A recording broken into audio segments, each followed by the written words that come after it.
Estudiantes de décimo, buenos días. La idea de este video es hacer la introducción al tema de segundo periodo de Ciencias Políticas que va a ser la Constitución Política de 1991. Para hacer la introducción, pues vamos a ver, no todas, pero sí las principales diferencias entre la Constitución del 91 y la Constitución Política de 1886, que era la que existía antes de que se creara la que tenemos actualmente. Para ello me voy a basar en este siguiente gráfico que se puede encontrar también en internet. Yo les voy a mandar el link junto al video. Para empezar, pues decir que de las principales diferencias son dos y que de ahí se desligan varias. La primera y más importante es que a diferencia de la Constitución de 1886, que tenía una ideología esencialmente conservadora, la Constitución de 1991 tuvo más cercana a una ideología liberal. ¿Por qué razón? Por varias. Lo primero, recordemos con lo que terminamos el periodo pasado.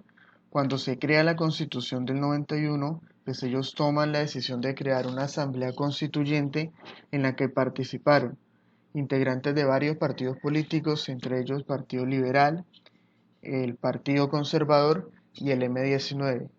Sin embargo, también vimos en el video del periodo pasado que el partido más votado en ese entonces fue el Partido Liberal, es decir, ellos tenían la mayoría de integrantes, lo mismo que el M19, que fue el segundo partido más votado. Entre esos dos partidos formaron una alianza y lograron que la Constitución del 91 tuviera una ideología muchísimo más liberal que la que tenía la del 86. Eso se notó principalmente en esta idea que aparece acá abajo y que estoy señalando con el cursor. Mientras la Constitución de 1886 nosotros nos regíamos y decíamos que la religión católica era la religión oficial del país, la de 1991, a diferencia, pues consagró la libertad de culto, es decir, si bien es cierto, obviamente se va a seguir permitiendo la religión católica como oficial, perdón, se va a seguir permitiendo que las personas pues, puedan seguir profesando la religión católica, otro tipo de religiones y de cultos como los judíos o incluso las mismas religiones cristianas como Testigos de Jehová, que antes no estaban reconocidas por la Constitución del 86, van a empezar a ser reconocidas en la Constitución del 91. Y como consecuencia de esa libertad de culto, pues se deduce que la educación pública, a diferencia de antes, pues que debía ser en concordancia con los postulados de la Iglesia Católica, ya a partir del 91 se exige que toda la educación pública debe tener una función social, es decir, debe buscar servir para la sociedad y no regirse tanto por la religión católica. Aquí hay una diferencia, perdón, una aclaración que hay que hacer. Si bien es cierto, se exige la libertad de culto, eso no significa que, por ejemplo, colegios o universidades privadas puedan en un determinado momento y en sus manuales de convivencia determinar pues que la religión mayoritaria de esa institución va a ser la católica. Eso se puede hacer. Lo que no puede hacer ninguna institución es imponerle a sus estudiantes pues la religión católica y se debe permitir los otros cultos.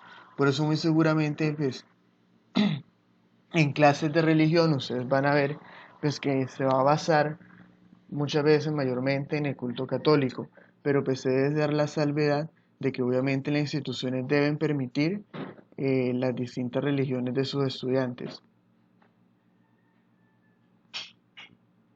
Pero así como el tema de la libertad de culto pues trajo una modificación en la educación, también la trajo en otros sentidos. Por ejemplo, lo que vemos acá. Antes de la Constitución del 91, otros instrumentos que no se permitían por el tema de la religión, por ejemplo el divorcio, que era muchísimo más difícil con la Constitución del 86 porque se regía más por las ideas de la Iglesia Católica. Con la Constitución del 91, digamos que va a ser un trámite muchísimo más sencillo y que no se va a llevar a cabo entre instituciones religiosas, sino entre instituciones civiles. Siempre que hablemos de instituciones civiles, pues vamos a entender que son instituciones privadas, particulares. Pero si un aporte más importante es que con motivo de la Constitución del 91 y la idea de libertad y pluralidad, pues se va a reconocer la diversidad de las personas de cualquier tipo, no solo la diversidad cultural, sino también la diversidad en cuanto a las orientaciones sexuales. Por ese motivo, a partir del 91 y entendiendo que ya no nos regimos por unas ideas conservadoras, pues se va a permitir que las personas pues puedan eh, expresar libremente las preferencias sexuales que ellas tengan. Otro aporte importante, ese sí no tiene que ver directamente con la ideología conservadora, pero sí con la ideología liberal, que está muy ligada al capitalismo, es que a partir del 91 se consagra el derecho a la propiedad privada de las personas, cosa que no existía en la Constitución anterior. Es decir, si bien es cierto, obviamente antes del 91 las personas podían tener sus propios bienes, sus propias casas, sus propias propiedades, la Constitución del 86 no lo tenía garantizado como un derecho. Ese derecho de propiedad privada va a aparecer a partir del 91. Entonces, por un lado, en esta parte de acá vemos que el cambio de la Constitución del 86 al 91, el abandonar la ideología conservadora y empezar a aplicar una ideología de libertad, trajo principalmente como consecuencia que en la Constitución del 91 se consagraran diversas libertades que antes no existían. La principal y la que más marcó a la sociedad fue la creación de la libertad de culto. Pero hay otro aporte, otra diferencia más importante y tiene que ver con esta parte de acá. Si nos fijamos, nos dice que en la Constitución de 1886 el artículo 2 nos dice: la soberanía reside esencialmente y exclusivamente en la nación. De ella emanan los poderes públicos que se ejercerán en los términos que ésta establece. En cambio, la Constitución del 91, el artículo 3 dice: la soberanía reside exclusivamente en el pueblo, del cual emanan el poder público.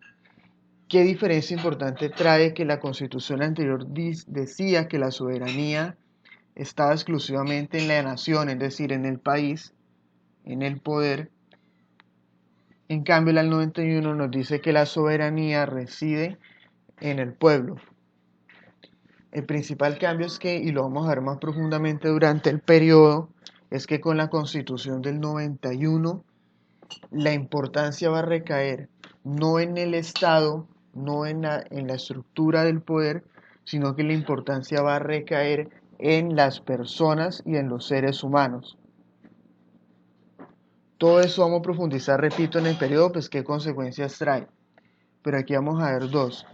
Primero, y es que como lo más importante va a ser las personas, los seres humanos, pues la Constitución del 91, a diferencia del 86, trae un catálogo, es decir, trae un listado muchísimo más amplio de derechos que no lo tenía la del 86.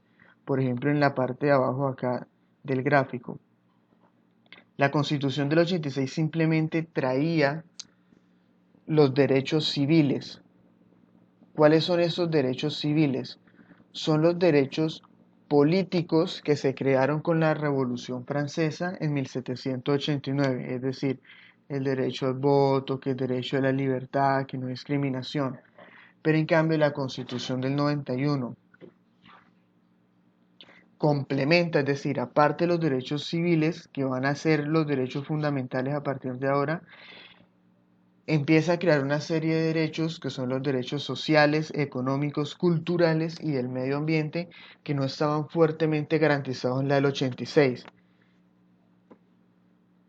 Quiere decir, por ejemplo, derechos al trabajo, derecho a la salud, derecho a la educación, que si bien es cierto sí existían antes, no se les daba tanta importancia y tanta relevancia. Esa importancia, ese tipo de derechos, que son los derechos de tipo económico, las van a empezar a tener con la Constitución del 91.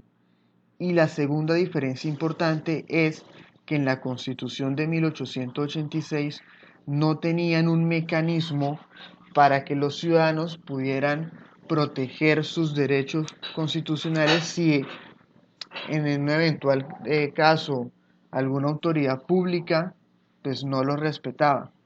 La Constitución del 91 va a crear ese tipo de mecanismos y el principal, lo vamos a ver a profundidad después, es la acción de tutela. Esta sí es una diferencia muy importante respecto a la Constitución del 86. Esa acción de tutela es un mecanismo por el cual los ciudadanos pues, pueden acudir ante un juez de la República para que él defienda si ve que alguno de sus derechos ha sido vulnerado. Y la otra consecuencia importante, que a partir del 91 la soberanía resida en el pueblo y no tanto en la idea de la nación, es que va a traer algunas modificaciones importantes en cuanto a los mecanismos de participación ciudadana, como el voto, como la consulta popular. Miremos, por ejemplo, en el voto. La Constitución de 1886 decía que todos los gobernadores y alcaldes del país los debía nombrar el presidente de la República. ¿Qué significaba eso? El presidente que hubiera sido elegido popularmente, él después tomaba la decisión de entre sus propios colaboradores políticos designar quién iba a ser alcalde de Bogotá, alcalde de Neiva, alcalde de Cali, alcalde de Medellín y así con todas las ciudades del país. Y lo mismo con los departamentos. ¿Cuál era el problema de eso?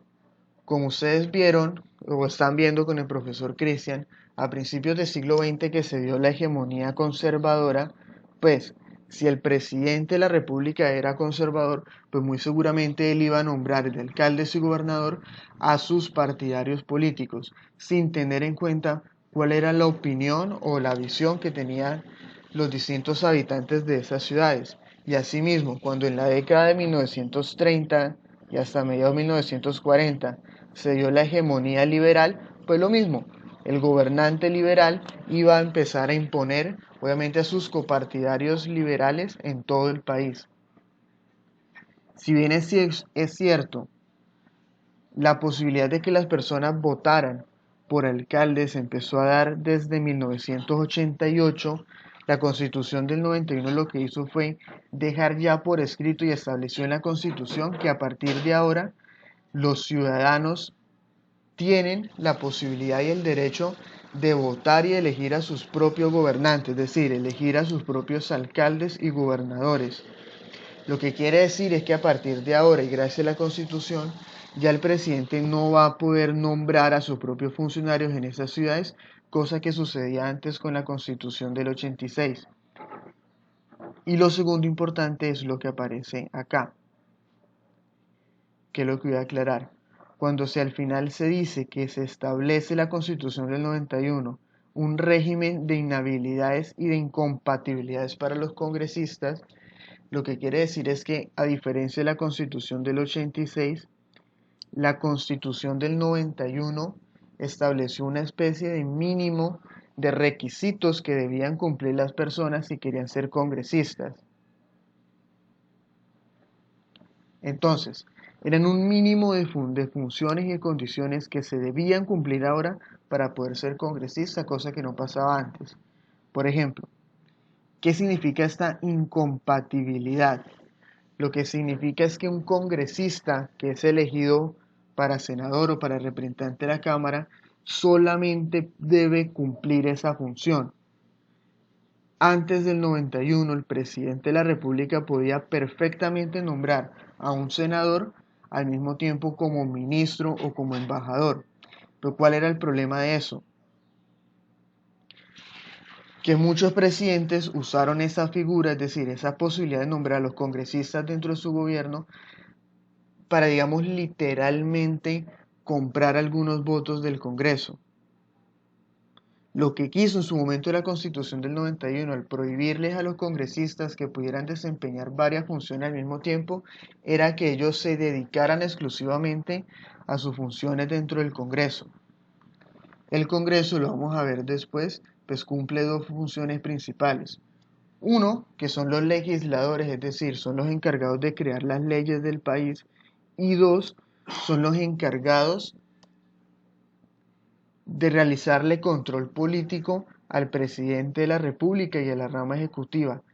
Por eso precisamente la Constitución quiso que los congresistas no tuvieran otras funciones, porque imagínense que ellos tener la función de controlar al gobierno, de servirle de control político al presidente, pero al mismo tiempo tener la posibilidad de participar del gobierno como ministros.